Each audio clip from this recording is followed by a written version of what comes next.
নমস্কাৰ মৰমৰ ছাত্ৰ ছাত্ৰীসকল আহোম ক্লাছেছ ইউটিউব চেনেলটোত আপোনালোকৰ স্বাগতম জনাইছোঁ। আজি মই তোমালোকৰ কাৰণে লৈ আহিছোঁ ক্লাছ 7ৰ ইংৰাজীৰ লেচন নম্বৰ আমাৰ 1। ছাত্ৰ ছাত্ৰীসকল তোমালোকে ভিডিঅ'টো স্কিপ নকৰাকৈ গৈ চাই থাকিবা। ইয়াত পাঠভিত্তিক সকলোখিনি কুৱেশ্যন লৈ আহিছোঁ আৰু ইয়াৰ মই অসমীয়াত অনুবাদকৈ লৈ আহিছোঁ। তোমালোকে ভিডিঅ'টো স্কিপ নকৰাকৈ চাই থাকা। এইটো যিটো কবিতা আছে এই কবিতাটোৰ গোটেইখিনি অসমীয়া ট্ৰেন্সলেট মই লৈ আহিছোঁ ইয়াতে ট্ৰেন্সলেট কৰি তোমালোকে জাষ্ট চাই থাকা।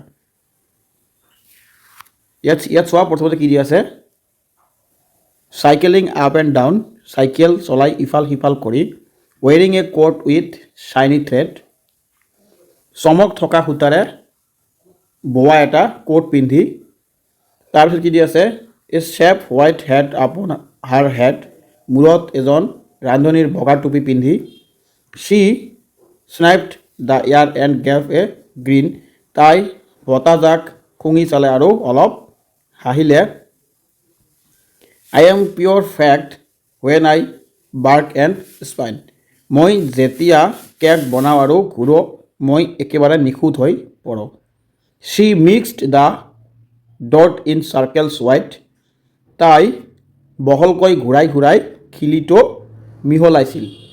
তাৰপিছত কি দিছে চোৱা with quick tins all side by side কাষত বিস্কুটৰ টিনবোৰ এটাৰ পিছত এটাকৈ সজাই থৈছিল। She started and twirled at a steady pitch তাই এক নিৰ্দিষ্ট গতিত লৰাই আছিল আৰু ঘূৰাই আছিল। হি এ হেপী লুক আপন হাৰ ফেচ তাইৰ মুখত এটা সুখী ভাৱ বিৰিঙিনি আছিল।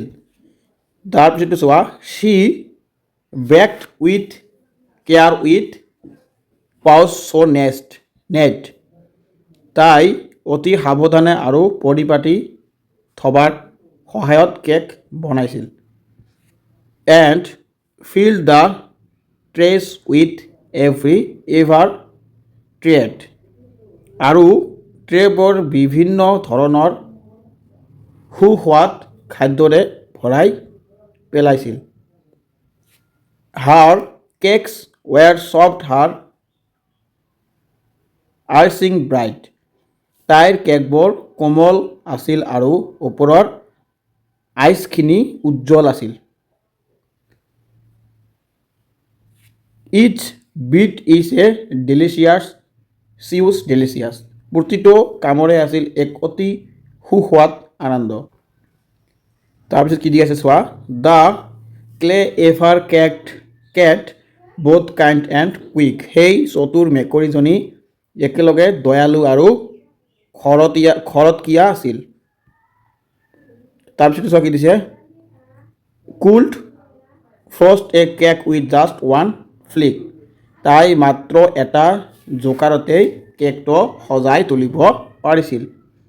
The city shared her tasty skill চহৰবাসীয়ে তাইৰ এই সোৱাদযুক্ত ৰন্ধন শৈলীক আদৰণি জনাইছিল।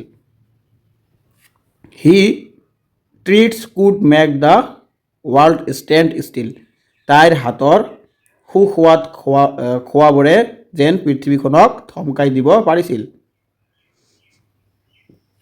এতিয়া তোমালোকে আহা 12 নম্বৰ কুৱেশ্যনত। 12 নম্বৰ কুৱেশ্যনত তোমাৰ বক্সটো ফিল আপ কৰিবলৈ কৈছে। তোমালোকে চোৱা ৰিড দিছ ৱৰ্ডছ এলাউড ইয়াত প্ৰথমতে তোমালোকে বক্স এত কি লিখিবা চোৱা ক্লেভাৰ লিখিবা কেম লিখিবা ইয়াৰ পৰা ইয়াত লিখিবা যেনেকুৱা ক্লেভাৰ দিয়া আছে কেম দিয়া আছে কোট দিয়া আছে কোট চোৱা তোমালোকে কোট দিয়া আছে কোট তাৰপিছত চোৱা কি কেট দিয়া আছে আৰু ক্লাই দিয়া আছে। তাৰপিছত চোৱা তোমালোকে বক্স বিত লিখিবা কি চিনেমা লিখিবা ফেচ লিখিবা চিটি লিখিবা আৰু পিচ লিখিবা। তাৰপিছত তোমালোকে আহা নেক্সটত তোমালোকৰ কি দি আছে চোৱা তোমালোকে ডাইৰেক্ট 16 নম্বৰত আহা 16 নম্বৰত চোৱা কি দি আছে এই বক্সটো তোমালোকক ফিল আপ কৰিব লাগে। গাছটো যিবিলাক তোমালোকৰ ইয়েলো আছে ইয়েলোখিনি চোৱা তোমালোকৰ টাইম দিয়া আছে ব্ৰাইট দিয়া আছে লাইট দিয়া আছে শ্বাইন দিয়া আছে আৰু হাই দিয়া আছে। তাৰপিছত ৰেডখিনিত চোৱা কি দিয়া আছে চেম দিয়া আছে এজ দিয়া আছে গেম দিয়া আছে আৰু গেইন দিয়া আছে। তাৰপিছত তোমালোকে 17 নম্বৰৰ এই খালী ঠাইখিনি তোমালোকে ইয়াৰ পৰা লিখিবা। তোমালোকে প্ৰথমটো কি দি আছে আমাৰ adverb of frequency, adverb of manners, তাৰপিছত হ'ব কি adverb of time, adverb of degree, adverb of place, adverb of manner. তোমালোকে এনেকৈ লিখি দিবা। তাৰপিছত তোমালোকে আহা 18 নম্বৰত চালে তোমালোকে ইয়াত জাষ্ট কি কৰিব লাগে আণ্ডাৰলাইন কৰি দিবা। তোমালোকে read the following sentence and underline the adverbial phrase. ইয়াত কি হৈছে তোমালোকে ইয়াত এইখিনি আণ্ডাৰলাইন কৰি দিবা, ইয়াত দিয়া আছে তোমালোকে চেম এনেকৈ দি দিবা। তাৰপিছত আৰু মই ইয়াত কুৱেশ্যন লৈ অহা নাই, ভিডিঅ'টো ইয়াতে সামৰি মাৰিম। ইয়াৰ পৰা তোমালোকে যদি কিবা বুজি পাইছা বা তোমালোকে কিবা বুজি পোৱা নাই আৰু তোমালোকক কেনেকুৱা ধৰণৰ ভিডিঅ' লাগে বা তোমালোকক বেলেগ ক্ষেত্ৰৰ ভিডিঅ' লাগে, তোমালোকে জাষ্ট কমেণ্টত জনাবা। কোনো ভয় খাব নালাগে, তোমালোকৰ একো প্ৰব্লেম নাই। কমেণ্ট কৰিলে তোমালোকৰ অসুবিধা নহ'ব। তোমালোকে চব কমেণ্ট দি আছে। তোমালোকৰ যদি কিবা প্ৰব্লেম থাকে বা কিবা ক'ব লগা আছে মোক এইটো চেপ্টাৰৰ বিষয়ে বা বেলেগ চেপ্টাৰৰ বিষয়ে যদি তোমালোকে কিবা ক'ব লগা আছে, তোমালোকে জাষ্ট কমেণ্টত কমেণ্ট কৰি জনাই দিয়া। মই তোমালোকৰ কাৰণে আৰু ভালকৈ বনাই আনিম বা বনোৱাৰ কাৰণে চেষ্টা কৰি থাকিম, যাতে তোমালোকে সোনকালে বুজি পোৱা আৰু সোনকালে মুখস্থ হৈ যায়। চ' আজিৰ ভিডিঅ' ইয়াতে আমি সামৰণি মাৰিলোঁ। ধন্যবাদ ছাত্ৰ ছাত্ৰীসকল, ভালকৈ পঢ়া, আগুৱাই যোৱা।